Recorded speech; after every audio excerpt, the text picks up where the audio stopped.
A paz do Senhor para todos. Pela graça de Deus, estamos aqui mais uma vez para gravar mais este vídeo, onde estamos meditando na palavra do Senhor. E você pode nos acompanhar nesta meditação.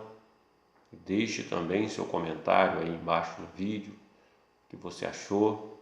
Deixe seu comentário, pode deixar uma reflexão da palavra de Deus, sempre tem aí embaixo a opção de você comentar. Então hoje nós vamos meditar no seguinte tema do nosso estudo. Jesus, o candidato que perdeu, mas ganhou. Jesus, o candidato que perdeu, ganhou. E nessa meditação, nós vamos estar analisando aqui sobre um fato histórico que aconteceu por volta do ano 33 da nossa era cristã, aonde houve ali uma eleição. E nesta eleição, 2 candidatos foram apresentados para que o povo viesse a votar. E o juiz eleitoral da época era Pôncio Pilatos.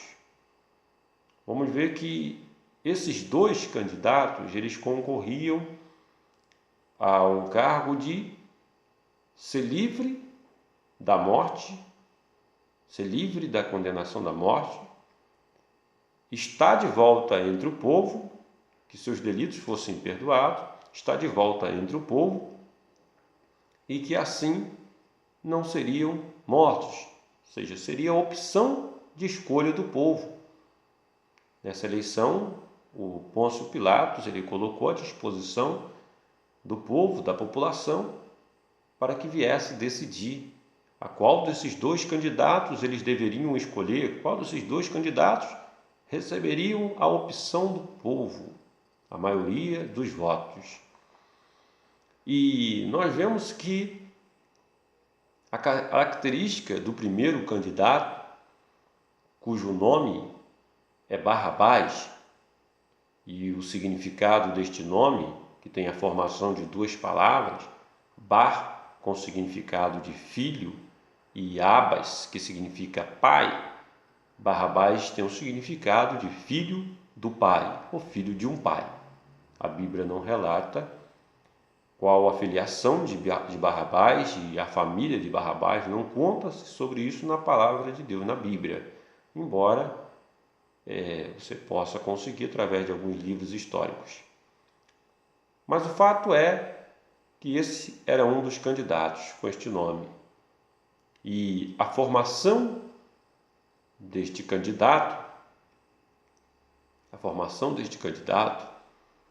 está relatado também na palavra de Deus qual era a sua formação, o que ele fazia. E vimos aqui que ele era um salteador. João 18:40 vai dizer que ele era um salteador. Era uma das formações dele, uma das profissões deste candidato. Ele era um salteador, ou seja, um ladrão. João 18:40 está relatando que ele era um ladrão. Ele veio para roubar. A segunda formação deste candidato é que ele era um assassino, um homicida. Atos dos Apóstolos 3:14, Pedro está dizendo que ele era um homicida, ele veio matar. Lucas também, 23:19, está dizendo que ele veio matar. Então, essa era uma também das formações deste candidato. A terceira formação deste candidato é que ele era um rebeliador, ou seja, ele foi preso por uma sedição. Em Lucas 23:19, está falando que ele foi preso por uma sedição e um homicídio, ou seja, a sedição é aquele que promove uma rebelião, é um perturbador da ordem pública, é aquela pessoa que não respeita a autoridade, aquela pessoa que promove um motim e coloca as pessoas uma contra as outras. Esta é a função do rebeliador, daquele que veio causar rebelião. Ou seja, ele veio para destruir a paz, destruir a comunhão, destruir o amor. E você que tem um conhecimento da palavra de Deus, você já deve ter percebido que as características deste candidato têm a ver e tipifica as próprias características do Satanás. Aonde em João, capítulo de número 10, versículo de número 10, Jesus ele faz referência ao ladrão e fala que o ladrão não veio senão a roubar, a matar e a destruir. Claro que todos nós entendemos que o contexto desta palavra de Jesus é uma referência ao próprio Satanás, que veio para roubar, para tirar o que as pessoas têm. Veio para matar e veio para destruir a ordem, destruir a paz, destruir a comunhão, destruir o amor. Então essa era a formação de Barrabás. As obras que Barrabás fazia, que este candidato fazia entre o povo, sabe qual eram as obras que esse candidato fazia?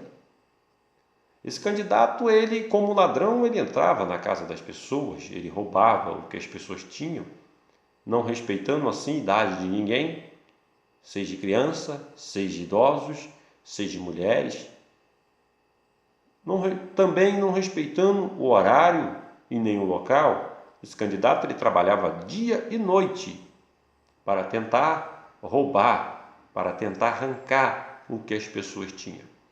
Não se preocupando assim se a pessoa tinha acabado de comprar ou não, se a pessoa teria condição de comprar uma outra coisa, se teria um sofrimento ou não pelaquela perda, ele não se importa. O ladrão, ele não se importa com isso. Você pode observar que o ladrão, independentemente do seu sofrimento, do sofrimento de qualquer um de nós, ele quer arrancar o que a pessoa tem. O ladrão, ele quer tirar.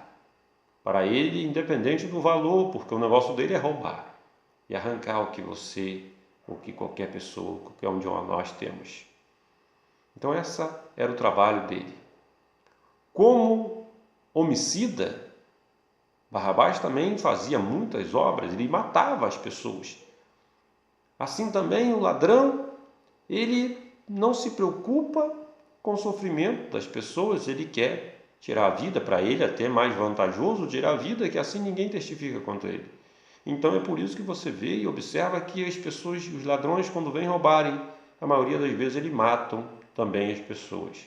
O ladrão ele veio matar. E vemos que Satanás também, ele veio promover a desordem, colocar as pessoas umas contra as outras, tirar o amor, das pessoas, colocar uma rebelião ali, a roubar o que as pessoas têm.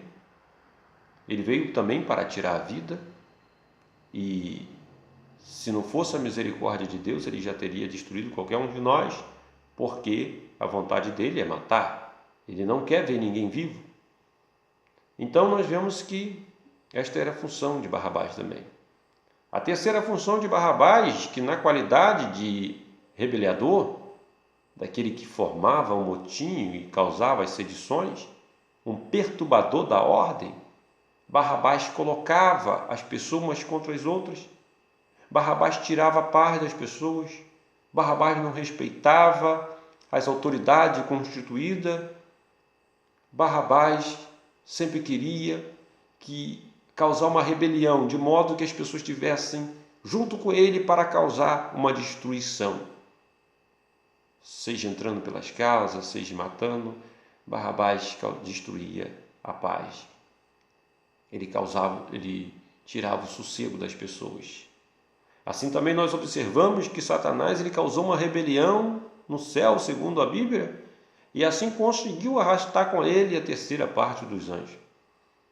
E vemos também que ele, a cada dia, ele tem trabalhado para tirar a paz das pessoas. Ele continua fazendo essas obras, ele quer colocar as pessoas uma contra as outras, ele quer arrumar contenda, ele quer arrumar brigas, ele quer colocar o ódio no coração das pessoas, ele quer fazer com que as pessoas não respeitem as autoridades, quer fazer com que as pessoas se revoltem umas contra as outras, pai contra filho, filho contra pai, marido contra mulher, e assim sucessivamente. Ele veio para destruir. Então nós vemos que estas são as características deste candidato número 1. Mas o interessante é que este candidato, com todas as características, ele é o candidato do povão, ele é o candidato preferido do povo. Vemos que hoje aí, mesmo com as pessoas sabendo tudo que os candidatos têm feito, muitos ainda dão seu voto escolhendo essas pessoas mesmo assim. E o segundo candidato ali apresentado diante do povo, cujo nome é Jesus, também conhecido como Jesus de Nazaré, o pai dele é Deus, a mãe é Maria, criado por José, o carpinteiro. Essas são as características desse Jesus, deste candidato, que estava disputando o voto das pessoas ali. E também este Jesus, conhecido também como maravilhoso, conselheiro, Deus forte, Pai da eternidade e príncipe da paz. Isaías capítulo 9, versículo de número 6. Ele é maravilhoso, conselheiro, Deus forte, Pai da eternidade e príncipe da paz. Totalmente o oposto a esse candidato Barrabás. As obras deste Jesus é totalmente ao contrário. Enquanto Barrabás vinha para matar, para roubar, ele veio para dar, para abençoar, da vida e vida com abundância. Enquanto Barrabás veio para tirar a vida, ele veio para dar vida. Enquanto Barrabás veio para tirar a paz, ele veio para dar paz. Ele é o príncipe da paz.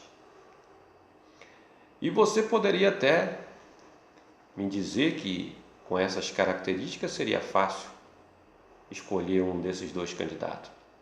Vemos aqui que esse Jesus, como carpinteiro, ele era trabalhador, ele cuidava da sua família, sustentava a sua casa, até mesmo depois da morte do seu pai.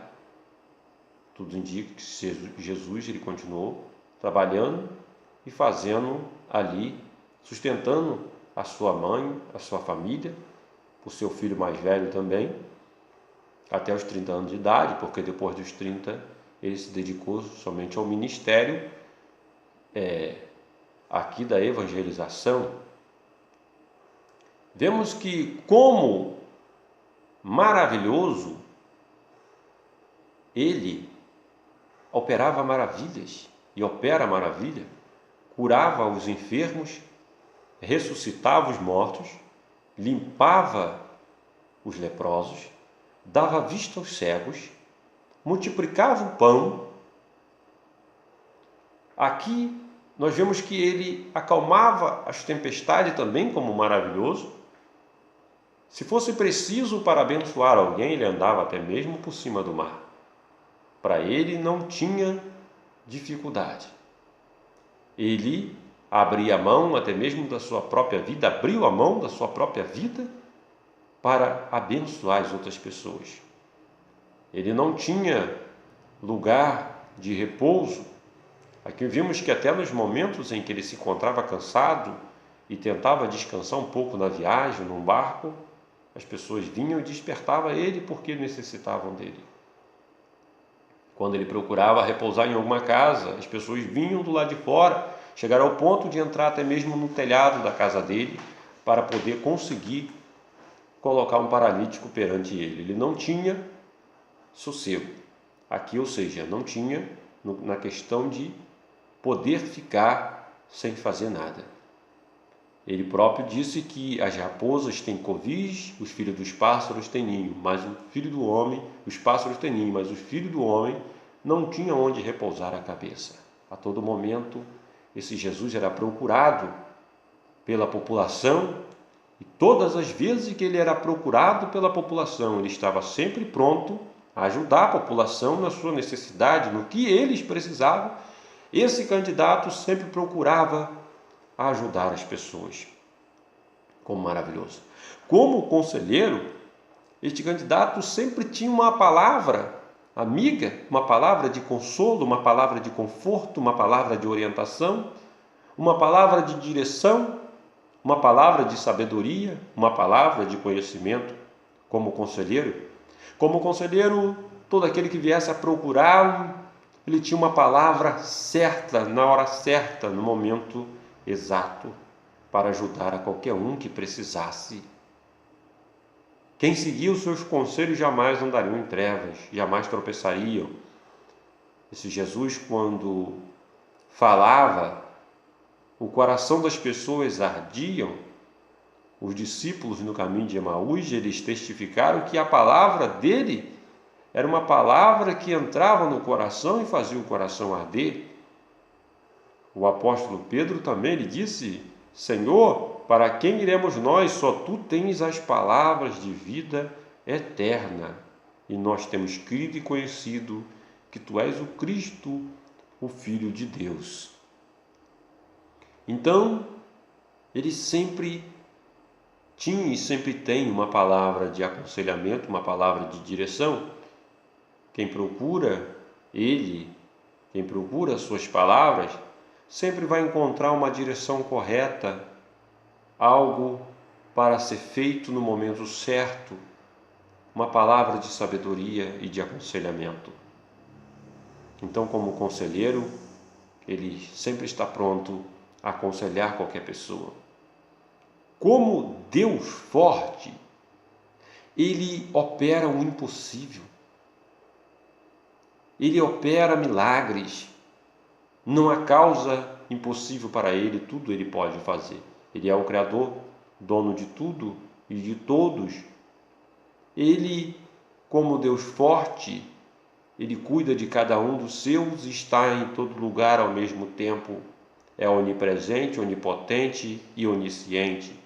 Como Deus forte, não há impossível para ele. Como Deus forte, debaixo das tuas sombras estaremos seguros, a sua verdade é escudo e broquel. Como Deus forte, Isaías 43:13 vai dizer que antes que houvesse dia, ele é. Ninguém pode fazer escapar das tuas mãos e operando ele, quem impedirá? Como Deus forte, ele sempre está pronto a operar aonde o homem não consegue mais, aonde chega o limite das nossas forças, aonde chega a nossa capacidade, chega ao fim, aonde nós não enxergamos solução. Como Deus forte, ele opera maravilhas, ele entra no impossível, ele traz do nada a existência. Como Deus forte, ele tem o poder de mudar todas as circunstâncias de todas as situações. Para ele, a última palavra é dele. Ainda que o homem ache que não tem jeito, ainda que o homem ache que não tem solução. Como Pai da eternidade, ele veio para nos conceder a vida eterna, mediante o seu sacrifício na cruz do Calvário. Para todo aquele que nele crê e se arrepende dos seus pecados, ele veio nos conceder a vida eterna. Ele é o Pai da eternidade. Ele tem um lugar, uma morada celestial junto ao Pai para todos nós. Vemos que, como príncipe da paz, ele nos colocou de volta a um estado de amizade para com o Pai. A Bíblia diz que a amizade do mundo constitui-se inimizade contra Deus. Todos aqueles que querem ser amigos do mundo vão ser inimigos de Deus, segundo a palavra do Senhor no livro de Tiago. Então, nós estávamos num estado de amizade. A Bíblia diz que todos pecaram, destituídos foram da glória de Deus. Então, como príncipe da paz, ele promoveu a paz, a nossa aliança novamente com o Pai. Somos chamados seus filhos. João 1,12 disse que ele veio para os seus não receberam, mas todos o quanto receberam, deu-lhes o poder de serem chamados filhos de Deus, para aqueles que creem no seu nome. Então, como príncipe da paz, ele nos justificou pela fé, no seu sacrifício, temos paz com Deus, pela fé no seu nome. Como príncipe da paz, ele nos concede teu Santo Espírito para estar conosco todos os dias até a consumação do século. O Espírito Santo faz morada dentro de nós e assim nos concede uma paz de espírito, mesmo no momento de tribulação, mesmo no momento de aflição, mesmo no momento de angústia, nós conseguimos descansar no Senhor, sabendo que Ele está no controle de todas as coisas e pode todas as coisas. Ele nos concede a paz. Ele falou: no mundo tereis aflições, mas tende bom ânimo, que eu venci o mundo. E Ele estava nos deixando a paz, não deixando a paz como o mundo quer deixar, mas a paz que Ele tem. Primeiramente, Ele promove esta reconciliação entre nós e o Pai. Então Ele é o maravilhoso Conselheiro, Deus forte, Pai da eternidade e o Príncipe da paz. Com todo este currículo e com toda esta característica, você vai dizer: impossível qualquer outro candidato ganhar dele. Impossível qualquer pessoa escolher um outro candidato, não é mesmo? Impossível este candidato perdesse esta eleição. Mas o interessante é que isso não aconteceu. O interessante é que, mesmo conhecendo as características tanto de um candidato quanto do outro candidato, tanto conhecendo Barrabás quanto conhecendo a Jesus de Nazaré, o povo, na sua maioria, deu voto de liberdade a Barrabás, deu voto de vida a Barrabás e disse: solta-nos Barrabás e crucifica a este Jesus. Vemos que o juiz eleitoral, Pôncio Pilatos, tentou recorrer, tentando ali mostrar para o povo que este Jesus não tinha pecado nenhum digno de morte. Mas o povo, cada vez mais, crescia-se a sua voz escolhendo Barrabás. O juiz eleitoral não podia fazer nada, ou, na realidade, até podia, mas queria agradar o povo. Então, ele, ouvindo ali, começando a democracia, ali naquele momento, deixou que o povo viesse a escolher. E o povo escolheu soltar esse Barrabás. E o Jesus, ele foi crucificado, ele foi morto. E o interessante de tudo é que, após a morte de um e a liberdade do outro, após o Barrabás ter saído vitorioso, vamos analisar aqui e ver que dentro da Bíblia não tem obra nenhuma boa desse Barrabás. A Bíblia não relata nada que este Barrabás pudesse agora ter feito pelo povo, diante de ter sido escolhido e livre pelo povo. Este Barrabás não fez nada pelo povo. Pelo contrário, cremos que continuou matando, roubando e destruindo, como Satanás tem feito até o dia de hoje. Mesmo sendo escolhido por muitos, ele continua roubando, matando e destruindo. Então, vemos que este, mesmo sendo eleito, não fez nada. Como acontece no dia de hoje, com muitos candidatos que são eleitos e nada fazem pelo povo, continuam pensando em si, matando, roubando e destruindo, independentemente de quem for, de qual seja criança, necessitado, seja idoso, seja mulheres, eles roubam as merendas escolares, roubam o que há no hospital, roubam o que as pessoas têm, as pessoas morrem por falta de recurso, eles destroem a paz das pessoas. Assim tem feito muitos hoje. E o interessante é que o candidato que perdeu foi o que ganhou. Interessante isso? Como assim, meu irmão? O candidato que perdeu pela maioria dos votos ali, naquele momento, na escolha do povo, foi o que foi eleito. Ele é o principal, a pedra angular, a pedra eleita. A Bíblia diz que este candidato foi crucificado, mas ele não permaneceu morto, ele ressuscitou ao terceiro dia. E é interessante que este candidato, mesmo perdendo diante do povo, da maioria do povo, é ele que foi coroado de glória. Este candidato que perdeu pelo povo, pela sua maioria, assentou-se num trono mais alto de que tudo, de que todas as nuvens, do que o céu dos céus. Este candidato, ele sentou-se à destra do trono do Pai. Então ele ganhou, perdeu no povo, mas ganhou diante de Deus. Interessante que o outro candidato que ganhou pelo povo não fez nada, só promoveu destruição e continua promovendo.